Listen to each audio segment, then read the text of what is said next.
Hakikat bahawa sikap ahlul bid'ah ni yang gemar memberikan pelbagai gelaran buruk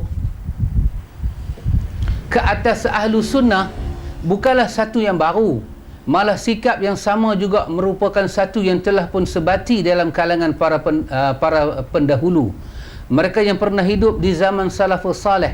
Hal ini sebagaimana dijelaskan oleh Abu Osman As-Sabuni rahimahullah. Ni Osman Sabuni, ada juga Ali Sabuni. Ali Sabuni ni yang baru ni. Ni Osman Sabuni. Bapa dia kena bunuh. Bapa dia kena bunuh. Pasal apa kena bunuh? Pasal bapa dia kata Tuhan ada di Arash. Satu tentera, satu kita kata pasukan mai daripada pasukan puak-puak yang menyatakan Tuhan ada di merata-merata ni Pak Mek, mai buat serangan bunuh bapa dia. Kerana bapa dia kata Tuhan ada di Arash. Ali Abu Osman As-Sabuni, dia ni pada tahun 449 Hijrah wafatlah.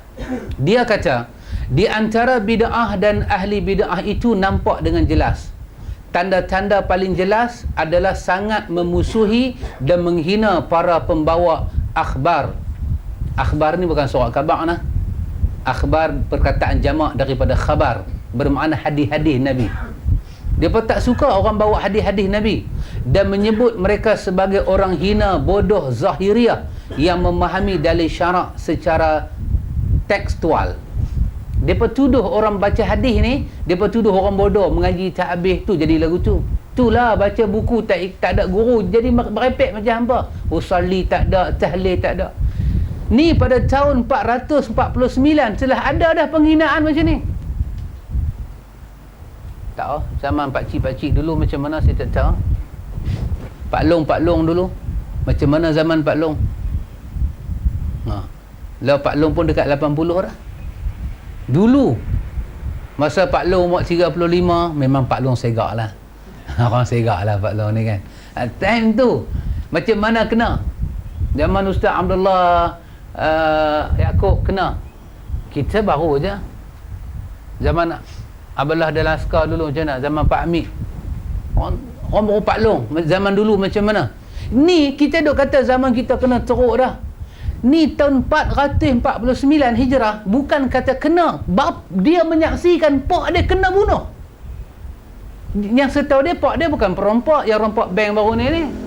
Pak dia bukan maling, bukan perampok, tapi kena bunuh pasal apa? Salah negara tak buat. Satu je salah pak dia. Pak dia menerima akidah salafus salih, akidah para sahabat, akidah ahlu sunnah menyatakan Allah bersemayam di atas arash. Kata tu saja. Orang mak. Mai satu masa dia hantar satu pasukan, nama dia penguat kuasa pada masa tu. Kalau lah ni dia tangkap, dulu dia bunuh. Bukan ada kesalahan apa. Begitu. Dia kata lagi, dan musyabbihah. Dia tuduh orang-orang ikut sunnah ni musyabbihah. Siapa dia? Orang yang menyerupakan Allah dengan makhluk. Dia berkata puak-puak ni dia ada telinga, dia kata Tuhan ada telinga. Dia ada tangan, dia kata Tuhan ada tangan. Dia kata kita kafir kerana kita menyamakan diri kita dengan Tuhan. Subhanallah. Ini dia kata boleh rujuk dalam kitab Aqidah Salaf Ahlul Hadis. Aqidah Salaf buku ni alhamdulillah daripada buku Arab sekarang ni ada terjemahan Melayu. Boleh baca buku ni. Dia tulis sendiri pengalaman dia. Nama dia Aqidah Salaf wa Ahlul Hadis. Kata dia lagi, aku melihat ahlul bid'ah dalam memberikan laqab, gelaran nama-nama ini terhadap ahlu sunnah mengikuti jejak kaum musyrikin dalam bersikap terhadap Rasulullah. Dia ni, apa nama dia tadi, Abu Osman Sabuni. Abu Osman Sabuni kata, aku tengok perangai mereka ni suka cop orang tu Wahabi. Perangai mereka ni sama dengan perangai kaum musyrikin Mekah. Mereka tak boleh lawan hujah Nabi, dia cop Nabi macam-macam. Mereka terbahagi-bahagi dalam menamai Rasulullah. Di antara mereka yang menggelari Nabi sebagai tukang sihir, ada bagi gelaran dukun, ada bagi gelaran ahli syair, ada bagi gelaran orang gila, ada bagi gelaran orang yang terfitnah, dan ada pula memberi gelaran sebagai pendusta. sedangkan Nabi sendiri jauh dan melepas diri daripada aib-aib tersebut. Baginda tidak lain hanya seorang rasul dan nabi yang terpilih. Itu Quran kata, ma dhalla sahibukum wa ma ghawa. Sahabat kamu bukan bawa ajaran sesat dan bukan orang yang merepek. Wa ma sahibukum bimajnun. Sahabat kamu bukan orang gila. Allah kata dalam Quran, wa ma huwa biqauli syair. Quran ini bukan perkataan syair dan dia bukan perkataan kahin, dukun-dukun, tetapi dia adalah wahyu yang diwahyukan kepada Muhammad, yang dibawa oleh malaikat Jibril alaihi salam. Dalam surah Al-Ahqaf Allah kata, andai kata Muhammad cakap tak betul, kami akan rentap jantung dia terhampak di atas dada dia. Itu dia. Tapi kerana mereka tak boleh jawab, mereka kata Nabi Muhammadan, mereka baca zamiman. Muhammad yang terpuji. Kata Ummul Jamil, isteri kepada Abu Lahab, Quran kata wa mra'atuhu hammalatal hatab, dan isterinya juga gantung kayu api di leher dia. Kenapa ayat ni turun wa mra'atuhu?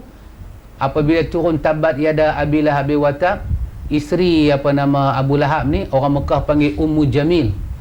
Dia lari pergi ke Abu Bakar tengah bersandar dekat Kaabah. Dia kata, mana Muhammad? Mana Muhammad? Dia pegang batu di tangan. Kisah ni ada dalam tafsir Imam Qurtubi ketika cerita tabat yada Abi Lahab wa tab. Mana Muhammad? Sedangkan Nabi duduk ada sebelah Abu Bakar. Mana Muhammad? Kalau aku nampak dia, aku pugai dia dengan batu ni. Berani dia baca surah mencerca laki aku. Mulai hari ni dia bukan Muhammadan, tapi dia Muzammiman. Muhammadan yang terpuji, Muzammiman yang tercela. Dialah orang paling tercela di Mekah ni, pasal dia kata kat laki aku. Sejak hari itu dia pun buat fitnah dekat Nabi. Maka Allah kata wa mra'atuhu, tak cukup laki masuk neraka, dengan bini-bini pun masuk neraka sekali. Ya, sama kita hari ni. Kita kata Tuhan ada di langit. Nanti adalah ayat Quran kita akan jumpa, Tuhan bersemayam di Arash. Arash berada di atas langit. Bukan Arash tu di celah-celah langit, di atas langit. Dan Tuhan bersemayam dalam keadaan terpisah dengan Arash, terpisah dengan makhluk dia. Allah bersemayam di sana dengan yang tidak layak kita kaifiatkan dengan akal. Imam Malik kata mengikut bahasa Arab bersemayam itu dapat difaham. Caranya kita tak tahu. Beriman dengannya adalah wajib. Tanya-tanya dapat dosa bid'ah. Dia tu tanya lagi, Imam Malik kata, keluar daripada majlis aku. Aku tak suka orang yang tak reti beriman dengan Tuhan. Dia tuduh macam-macam.